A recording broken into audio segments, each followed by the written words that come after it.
So welcome back to this session of the Hindu newspaper analysis for UPSC Civil Services examination. Today we will discuss mainly four issues. The first issue is what are India's diplomatic headwinds ahead. Second issue is related to health for all campaign. Third issue is related to state of Indian economy in 2025. Fourth issue is related to green hydrogen. So let's discuss all the issues in detail. In this session, we will discuss about Indian diplomacy, evolution, significance, and challenges. Indian diplomatic relations are categorized into foundational principles, regional policies, and strategic global partnership. India के diplomatic relations को three categories में divide किया जा सकता है: foundational principles, regional policies and strategic global partnership. As of 2025, these relations are increasingly characterized by strategic autonomy and multi-alignment to navigate a fragmented global order. Diplomatic relations 2025 में जो रहे हैं India के, उन्हें strategic autonomy and multi alignment के base पर characterise किया जा सकता है और इंडिया ने मल्टी फ्रेगमेंटेड ग्लोबल ऑर्डर में अपने आप को नेविगेट किया है इन्हीं प्रिंसिपल का यूज करते हुए. Foundational pillars of Indian foreign policy. Indian foreign policy के फाउंडेशनल पिलर्स क्या क्या हैं? Panchsheel 1954, five principles of peaceful coexistence, mutual respect for sovereignty, non aggression, non interference, equality and peaceful coexistence. Panchsheel 1954 में साइन किया गया था जिसके अंडर पीसफुल कोएग्जिस्टेंस के लिए फाइव प्रिंसिपल सेट किए गए. Number one, mutual respect for sovereignty. Number two, non aggression. Number three, non interference. Number four, equality. Number five, peaceful coexistence. Strategic autonomy, the practice of making independent decisions based on national interest rather than joining a specific power bloc. India की foreign policy का एक important pillar strategic autonomy है. Strategic autonomy के अंदर India अपने national interest के base पर independent decision taking करता है. स्पेसिफिक पावर ब्लॉक के साथ इंडिया ने अपने आप को ज्वाइन नहीं किया है. वसुधैव कुटुंबकम, the guiding philosophy that the world is one family, emphasized during India's 2023 G20 presidency and continued into 2025. India की फॉरेन पॉलिसी का एक इम्पोर्टेंट पिलर वसुधैव कुटुंबकम भी रहा है. इंडिया वर्ल्ड को एक वन फैमिली के तौर पर देखता है और इसी फिलॉसफी के बेस पर इंडिया अपनी फॉरेन पॉलिसी को लीड करता रहा है. Gujarat doctrine 1996, a set of five principles for conducting relations with immediate neighbors, emphasizing a non-reciprocity. Gujarat doctrine 1996 में साइन किया गया था. ये इमीडिएट नेबर्स के साथ रिलेशंस को कंडक्ट करने के लिए फाइव प्रिंसिपल्स का सेट है. Regional policies and neighbourhood. India ने कुछ रीजनल पॉलिसीज मेकिंग की है नेबरहुड कंट्रीज के साथ. इंडिया का क्या स्टैंड है? नेबरहुड फर्स्ट पॉलिसी के बारे में डिस्कस करेंगे. एक्ट ईस्ट पॉलिसी के बारे में डिस्कस करेंगे. Canada Central Asia. Neighbourhood first policy provide immediate neighbours Afghanistan, Bangladesh, Bhutan, Maldives, Myanmar, Nepal, Pakistan, Sri Lanka. India अपने नेबर्स को प्रायोरिटी गिवन करता है. इसके अंदर various countries such as Afghanistan, Bangladesh, Bhutan, Maldives, Myanmar, Nepal, Pakistan, Sri Lanka include है. Bangladesh, strong ties through a Maitri power plant and Akhaura Agartala rail link. Bangladesh के साथ इंडिया के स्ट्रॉन्ग टाइज हैं. मैत्री पावर प्लांट बांग्लादेश के अंदर बनाया गया है. Aqua Agartala rail link India और बांग्लादेश के बिटवीन एस्टेब्लिश की गई है. China, a major diplomatic research occurred in 2025 marking 75 years of ties. 2025 India और चाइना के बिटवीन 75 ईयर्स टाइज के तौर पर एनिवर्सरी सेलिब्रेट किया गया. और 2025 में यानी इस ईयर इंडिया में चाइना को लेकर एक मेजर डिप्लोमेटिक रिसेट किया गया A key 2024 agreement on troop withdrawal at Dapsang and Damchok led to resume dialogue in 2025। देपसंग and डैमचौक से ट्रूप्स को विड्रॉ करने के लिए 2025 में एक इम्पोर्टेंट एग्रीमेंट किया गया था। Pakistan remain strained due to cross-border terrorism. India maintain a terror-free environment. Prerequisite for dialogue। Pakistan के साथ डायलॉग करने से पहले इंडिया ने टेरर फ्री एनवायरनमेंट को प्री रिक्विसाइड के तौर पर मेंटेन किया है। Act east policy focus on south East and east Asia, ASEAN, Japan, South Korea to counterbalance regional hegemony and boost economic ties। Regional hegemony and economic ties को boost करने के लिए and China को counter करने के लिए India ने South East and East Asian countries पर फोकस किया है, such as ASEAN, Japan, South Korea. Connect Central Asia target energy rich Central Asian republics via the Chabahar port in Iran to bypass Pakistan. India ने Central Asian countries के साथ अपने आप को Chabahar port के थ्रू कनेक्ट किया है। Central Asian country specially energy rich countries के साथ इंडिया ने अपने टाइज को स्ट्रॉन्ग करने के लिए कुछ टारगेट सेट किए हैं। Major strategic partnership in 2025 context। United States a comprehensive global strategic partnership focus in 2025 was remain on the ICAT initiative on critical and emerging technologies and defense cooperation। 2025 में India का US के साथ ties strong तो नहीं हुआ है, but relations कुछ respect में कंटिन्यू रहे हैं।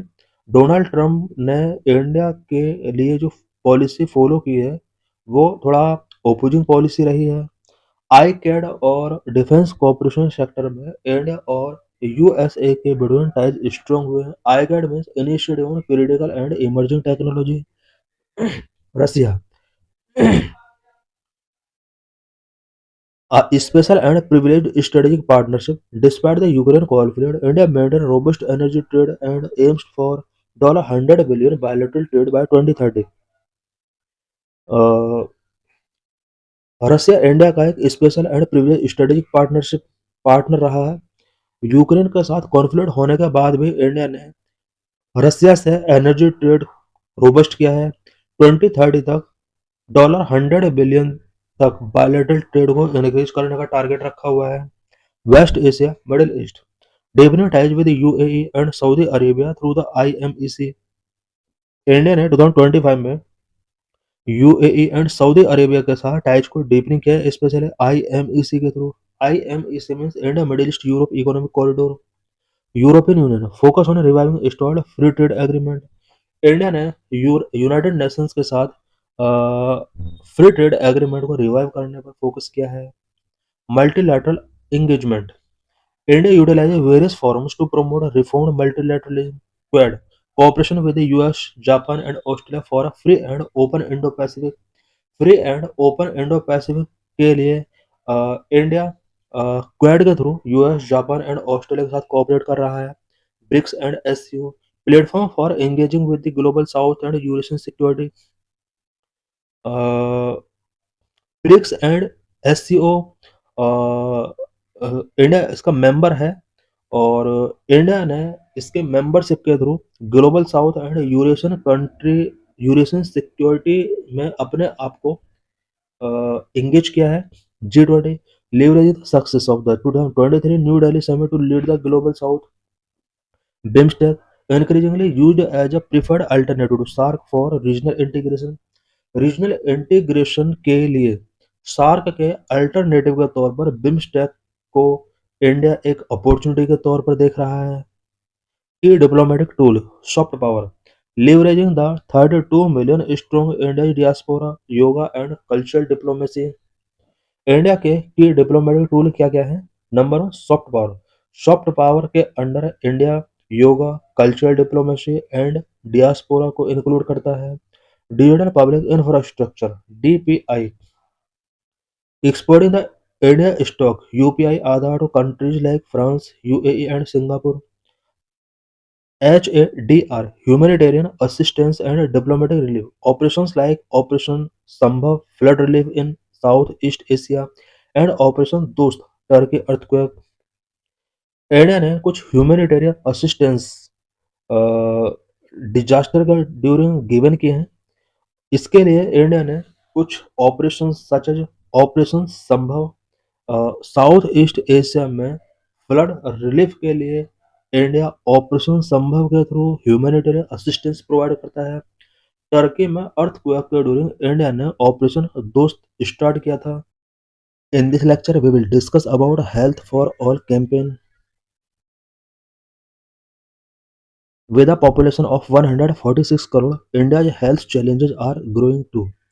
इंडिया का पॉपुलेशन 146 करोड़ तक रीच हो चुका है। इंडिया हेल्थ चैलेंजेस भी ग्रो हो रहे हैं। It already face a burden of non communicable diseases, resurgent infectious diseases, climate change related issues, concern related to equality control in the burgeoning pharmaceutical industry and funding for healthcare. Indian health industry sector already many challenges face कर रहा है, such as non communicable disease का burden India पहले से ही face कर रहा है। Infectious disease India के अंदर बढ़ रहे हैं। क्लाइमेट रिलेटेड इश्यूज इंडिया के अंदर बढ़ रहे हैं। एंड हेल्थ केयर में फंडिंग से related public various challenges face कर रही है। India needs to prioritise and realign areas of care and attention to ensure health for all. Health for all को इंश्योर करने के लिए इंडिया को केयर एंड अटेंशन एरियाज पर प्रायोरिटाइज करना होगा, रीअलाइन करना होगा। Health for All focus on India's drive for universal health coverage through schemes like Ayushman Bharat, National Health Mission and recent campaign like Ayushman Bhav. Health for all का जो main focus है वो universal health coverage को drive करना है through various schemes such as Ayushman Bharat, national health mission and recent campaign like Ayushman Bhav. It aiming for equitable access, tackling NCDs, strengthening infrastructure, and improving financial governance. की concept of health for all campaign के की concept क्या क्या है? Universal health coverage UHC, ensuring everyone receive quality health services without financial hardship, a core goal for India by 2030-2047. Health for all का जो main concept है वो universal health coverage है, जिसमें एवरीवन को क्वालिटी हेल्थ सर्विसेज प्रोवाइड करना इसका main objective है विदाउट फाइनेंशियल हार्डशिप। इंडिया ने 2030-2047 तक यहाँ पर कुछ गोल सेट किए हुए हैं। Alma Ata declaration 1978, origin of health for all, emphasizing primary health care PHC, primary health care. Alma Ata declaration 1971 का 78 का डिक्लेरेशन है, जहाँ पर हेल्थ फॉर ऑल का ओरिजिन हुआ था। स्पेशली इसके अंडर प्राइमरी हेल्थ केयर को एम्फसाइज किया गया है। Constitutional mandate article 39 E, article 42, article 47 guide the state to ensure public health. Public health को इंश्योर करने के लिए कॉन्स्टिट्यूशन के अंदर कुछ मैंडेट गिवन किए गए हैं। आर्टिकल 39 ई, आर्टिकल 47, आर्टिकल 42 के अंदर वेरियस प्रोविजंस किए गए हैं। Major Indian initiatives Ayushman Bharat include PMJAY insurance and health and wellness centre HWC। India में आयुष्मान भारत लॉन्च किया गया है। इसके अंडर एक वर्ल्ड का बिगेस्ट इंश्योरेंस स्कीम PMJAY, प्रधानमंत्री जन आरोग्य योजना इंश्योरेंस स्कीम है। साथ ही हेल्थ एंड वेलनेस सेंटर भी आयुष्मान भारत के अंदर ही प्रोविजन किए गए हैं। Ayushman Bhav campaign village ward level saturation drive Ayushman Aapke Dwar 3.0 Mela सभाज फॉर कार्ड क्रिएशन आभा IDs early screening. National health mission strengthen rural and urban health leveraging ASHA ANM workers. India में नेशनल हेल्थ मिशन लॉन्च किया गया, जिसके through rural and urban health को strengthen करने के लिए प्रोविजन किए गए हैं। आशा एएनएम वर्कर्स को लीवरेज करने के लिए इसके अंदर प्रोविजन किए गए हैं। मिशन इंद्रधनुष बूस्ट और इम्यूनाइजेशन कवरेज। इम्यूनाइजेशन कवरेज को बूस्ट करने के लिए इंडिया में मिशन इंद्रधनुष लॉन्च किया गया। स्वस्थ नारी शक्ति परिवार अभियान 2025 में लॉन्च किया गया है। Focus on maternal and child health. Maternal health and child health पर फोकस करने के लिए इस ईयर स्वस्थ नारी शक्ति परिवार अभियान लॉन्च किया गया है। Challenges before Indian health care. Indian health care के बिफोर क्या क्या चैलेंजेस हैं? Infrastructure and personnel. Low hospital bed, doctor to patient ratio, financing, high out-of-pocket expenditure, low insurance penetration, insufficient GDP allocation, governance, health is a state subject, coordination issues, lack of a single health regulation, emerging burden, rise of non-communicable disease like diabetes, hypertension, lifestyle factors, strategies and focus areas, strengthening PHC, bridging gap between primary, secondary and tertiary care. India में primary, secondary and tertiary care के between gap को bridge करना important है। Health equity, addressing urban rural divides, marginalised group, technology, digital health ID, आभा teleconsultations, multi sectoral action involving all government department, rule of government approach, preventive focus, shifting from curative care to prevention. India में preventive focus की तरह यहाँ shifting किया जा रहा है, specially curative care से प्रिवेंटिव केयर की तरफ यहाँ पर शिफ्टिंग किए जा रहे हैं। In this lecture, we will discuss state of Indian economy in 2025. In 2025, the Indian economy has achieved a historic milestone by becoming the world's fourth largest economy, overtaking Japan. 2025 में Indian economy ने एक historic milestone achieve किया है। Japan को overtake करके India world का fourth largest economy बन चुका है। With a nominal GDP surpassing $4.1 trillion, India remains the fastest growing major economy with projected growth rates consistently above 6%। Nominal GDP India की $4.1 trillion को सरपास कर चुकी है। India fastest growing major economy बना हुआ है। Macro economic snapshot 2025 GDP growth.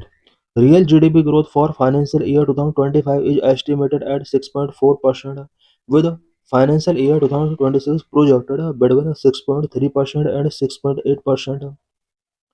Financial year 2025 में real GDP growth India का 6.4% एस्टिमेट किया गया है। वहीं फाइनेंशियल ईयर 2026 के लिए 6.3% एंड 6.8% के बिटवीन प्रोजेक्टेड किया गया है। Inflation retail inflation is to 4.9% in financial year 2025। तो food inflation remain a persistent concern at 8.4% due to weather shock. Retail inflation 4.9% तक रहा है फाइनेंशियल ईयर 2025 में। फूड इन्फ्लेशन परसिस्टेंट कंसर्न बना हुआ है इंडिया के लिए। फूड इन्फ्लेशन 8.4% रहा है। Fiscal deficit, the deficit is targeted eight 4.9% of GDP for financial year 2025, down from 5.1% in the previous year, reflecting ongoing fiscal consolidation।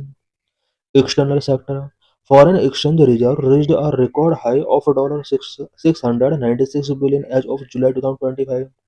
जुलाई 2025 तक India में foreign exchange reserve record high पर पहुंचा है। About $696 billion तक ये high हुआ है। The current account deficit remain manageable at approximately 1.2% of GDP. Sectoral performance.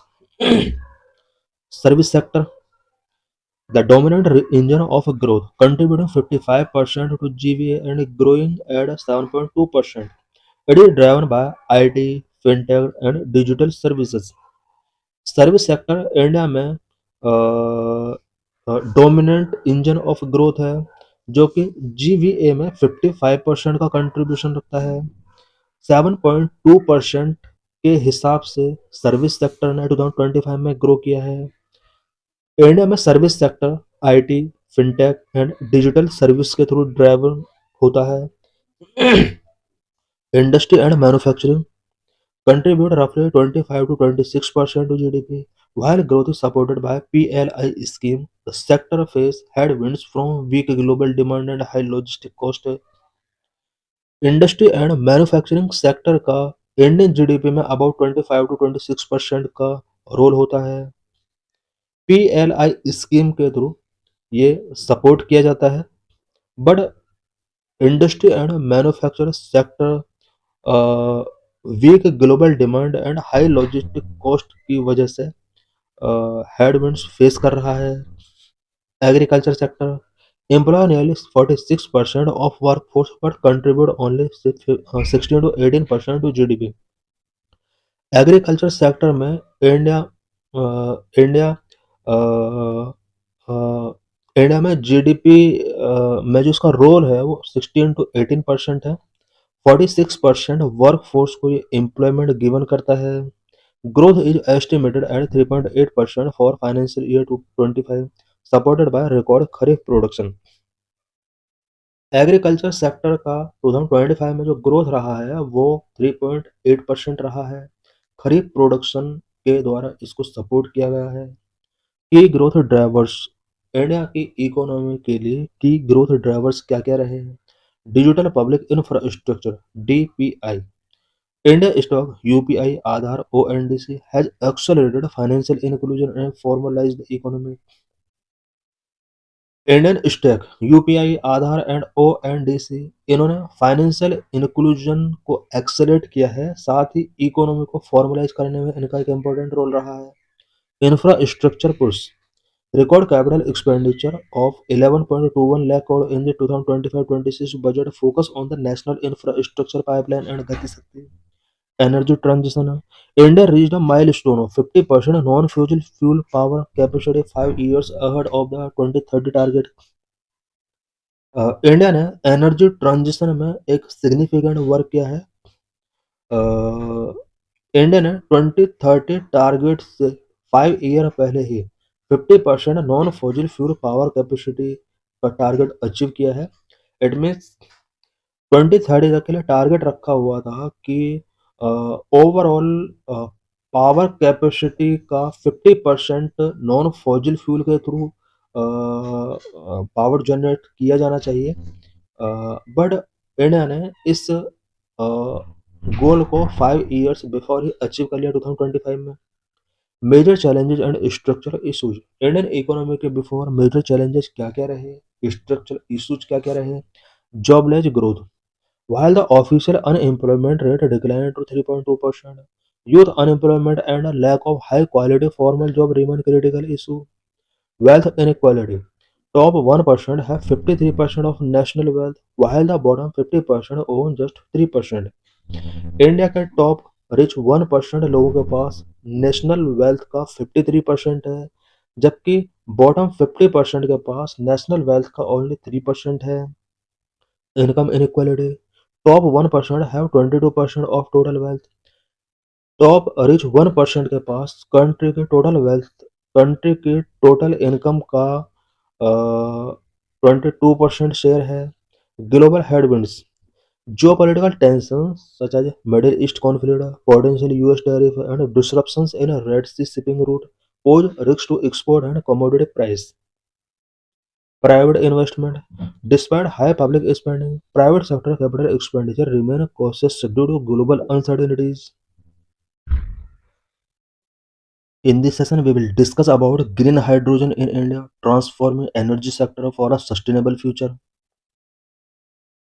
Lecture is important for GS paper 2, GS paper 3, for prelims and for mains। To achieve India's net zero emission target by 2070 and to decarbonize its industrial sectors, green hydrogen offers a crucial pathway। 2070 तक India को net zero target emission अगर achieve करना है, industrial sector को decarbonise करना है, then green hydrogen एक crucial pathway offer करता है। India has set a target for producing 5 million metric ton (MMT) of green hydrogen annually by 2030। India ने 2030 तक एनुअली टारगेट सेट किया है कि about 5 million metric tonne green hydrogen produce किया जाएगा। Achievement of this target could establish India's early leadership in this emerging sector. अगर India इस target को अचीव कर लेता है, देन इंडिया पूरे वर्ल्ड के अंदर एक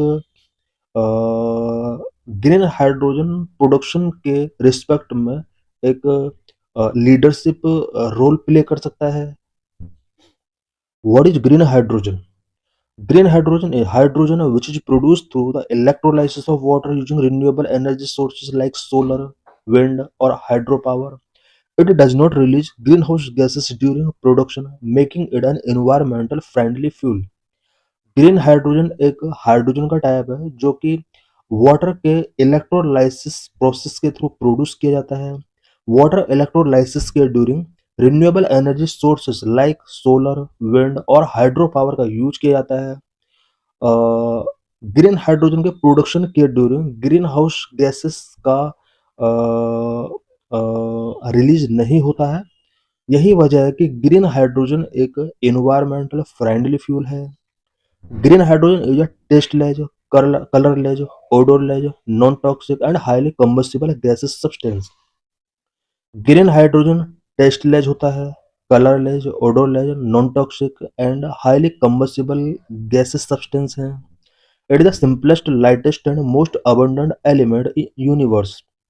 ग्रीन हाइड्रोजन यूनिवर्स में simplest, lightest and most abundant element है।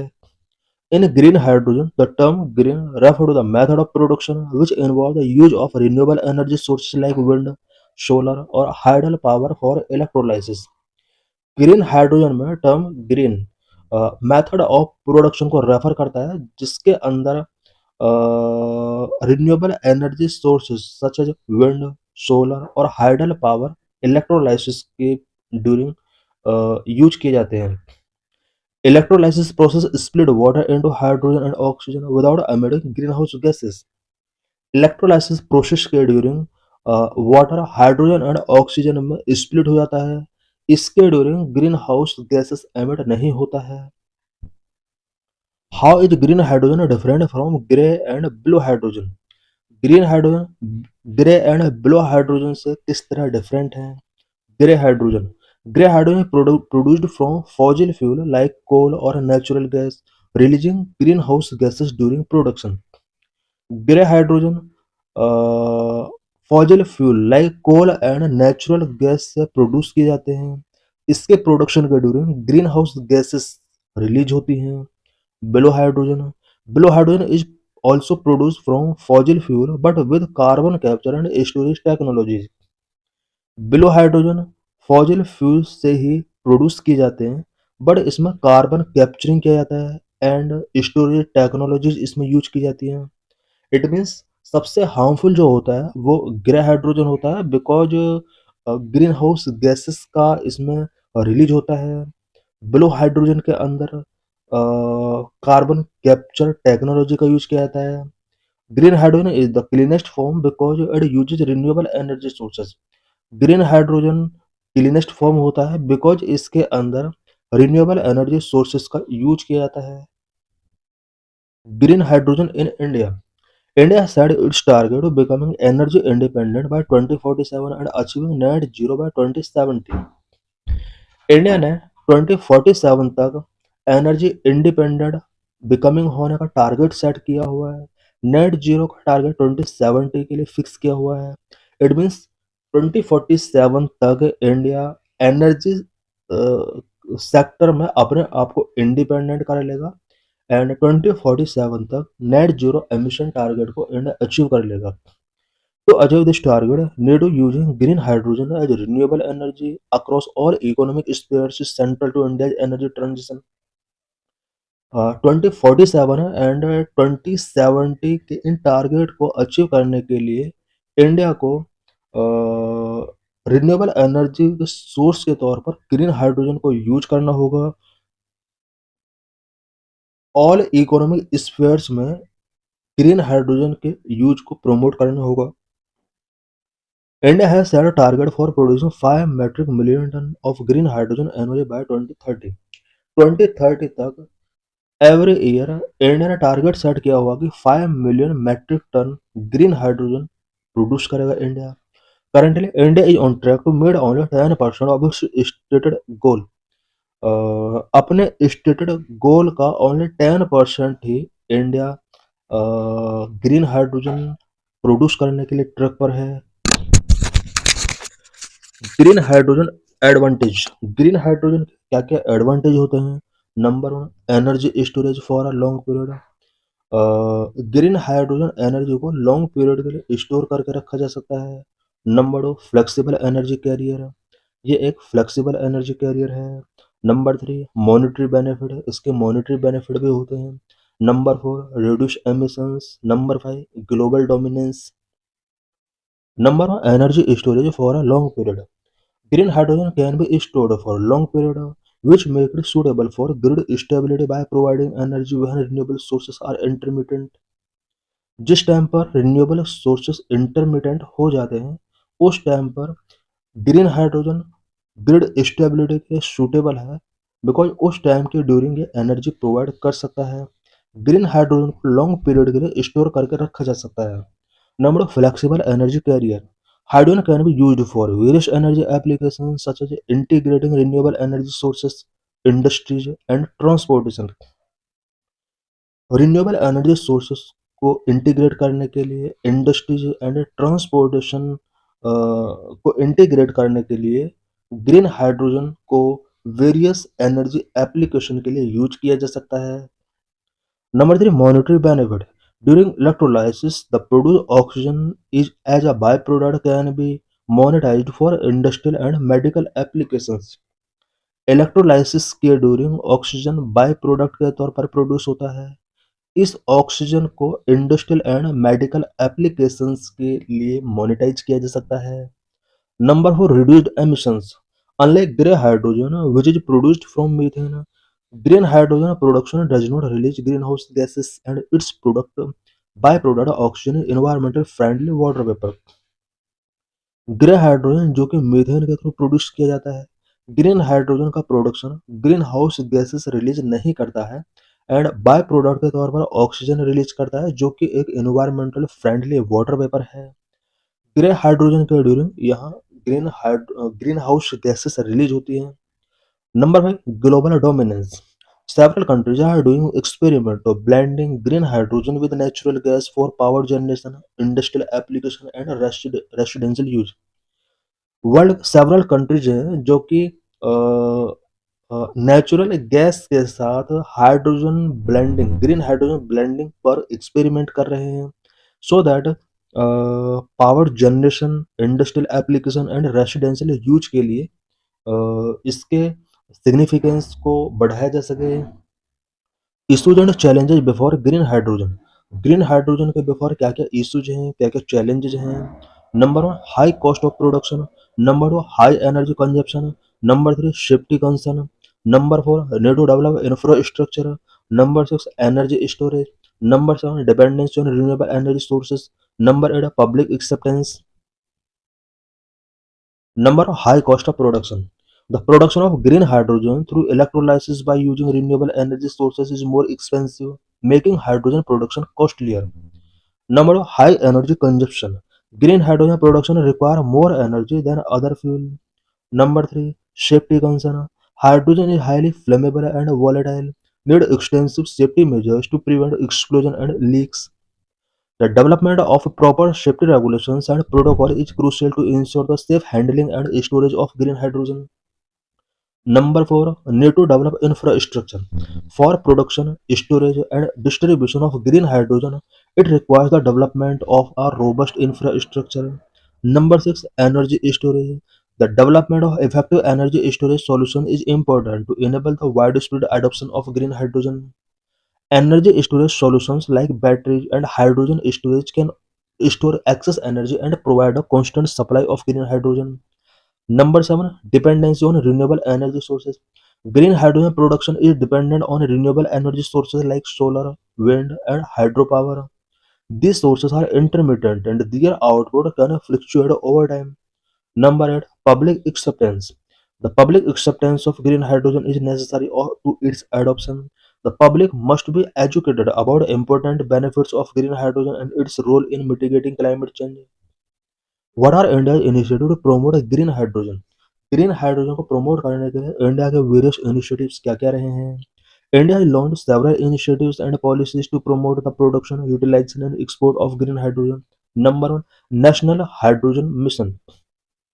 National Hydrogen Mission was announced in the Union Budget 2021-22, which aims to make India a global hub for green hydrogen.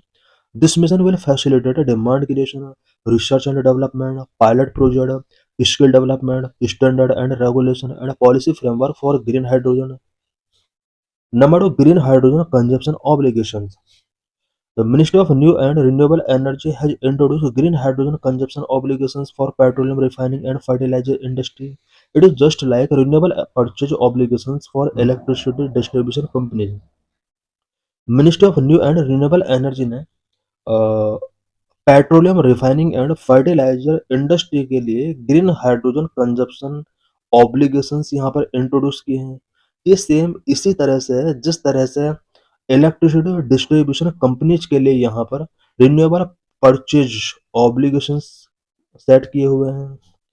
These obligations will require these industries to consume a certain percentage of green hydrogen in their overall hydrogen consumption. Number three, green hydrogen hubs. MNRE has identified regions that can facilitate a large-scale production of green hydrogen and develop them as green hydrogen hubs. Green hydrogen applications. Green hydrogen के various applications क्या क्या होते हैं? Number one, wide range of applications. Number two, transportation. Number three, energy storage and grid integration. Number four, industrial applications. Number five, residential and commercial applications. Number six, hydrogen blending. Number seven, hydrogen trade. Number wide range of applications. Green hydrogen has a wide range of applications in various sectors, making it a versatile and valuable resource in the transition towards a carbon neutral and sustainable future. Number two, transportation. Green hydrogen can fuel fuel cell electric vehicles, which can offer long driving ranges and faster refueling times compared to battery electric vehicles. It can also power ships, trains, and aeroplanes, which is a cleaner alternative to traditional fossil fuels. Number three, energy storage and grid integration. Green hydrogen can also store excess renewable energy from intermittent sources like solar and wind. It can be converted back into electricity when needed, which help to balance the energy grid and ensure energy security. Number four, industrial applications. In the steel industry, green hydrogen can replace coal-based process, help in reducing emissions. It can also replace fossil fuel used in the production of ammonia, a key ingredient in the fertilizers. Number five, residential and commercial application. Green hydrogen can generate electricity for building through fuel cell and can be used for cooking and heating, which lead to replacing natural gas and other fossil fuel. Number six, hydrogen blending. Green hydrogen can be blended with natural gas and reducing the carbon footprints of natural gas consumption. Number seven, hydrogen trade. Countries with sufficient renewable energy resources can produce hydrogen for export. They can create new economic opportunities and strengthening global energy security. This is PYQ related to this article.